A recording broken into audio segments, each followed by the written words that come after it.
उस बदलाव की जीवन को वो चाहता है। इसलिए हम उस परमेश्वर को जो जीवित है, अनुग्रहकारी परमेश्वर है, जो दयावंत परमेश्वर है, उन परमेश्वर की हम क्या करें, महिमा करें, अपने जीवन से उस प्यास को बुझाएं। क्योंकि आज भी वो परमेश्वर हम सब के लिए क्या है, प्यासा है। उस प्यास को हमें क्या करना है, बुझाना है। और वो हमें दिया है, पवित्र आत्मा दिया है।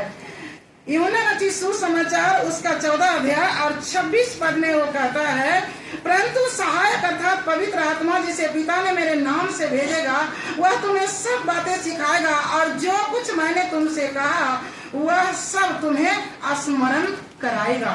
वो परमेश्वर कुछ भी हमें छुपा के नहीं रखना चाहता है। वो चाहता है कि हमारी जो परमेश्वर में सहभागिता है, जो हमारी परमेश्वर में जो संबंध है, हम जो उसके बेटे और बेटियां कहलाते हैं, उससे हम क्या हो जाएं, परिपूर्ण हो जाएं। उसकी आवाज को हम सुने।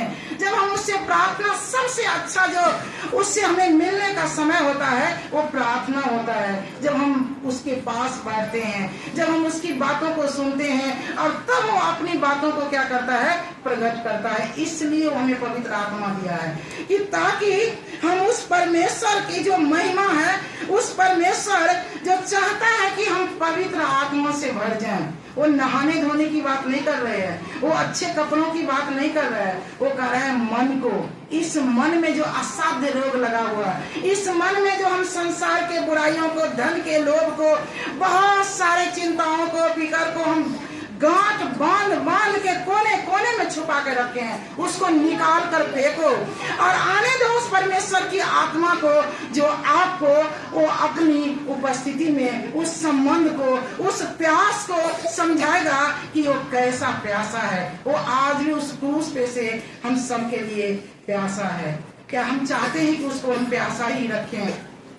नहीं चाहते हैं तो अपना जीवन बदलें, उसके प्यास को बुझाएं, आने दें उस पवित्र आत्मा को। और वो तब आएगा जब हम मन फिराएंगे, सारी बातों को हम छोड़ेंगे। हम ये सोचेंगे कि वो भी बातें अंदर रहे और वो परमेश्वर का भी बात है। तो परमेश्वर पापियों के लिए आया, वो पाप में हमें नहीं रखना चाहता है। वो चाहता है कि हम पाप को छोड़ें और परमेश्वर की उपस्थिति में आए। तब वो हमें क्या देगा, सहायक देगा, पवित्र आत्मा देगा। और आज परमेश्वर का धन्यवाद हो कि वो चाहता है कि मनुष्य जो है उस आत्मा से क्या हो जाए, भर जाए। उस आत्मा से, जो आत्मा उसने हम सब के लिए, हमारे लिए, आपके लिए दिया।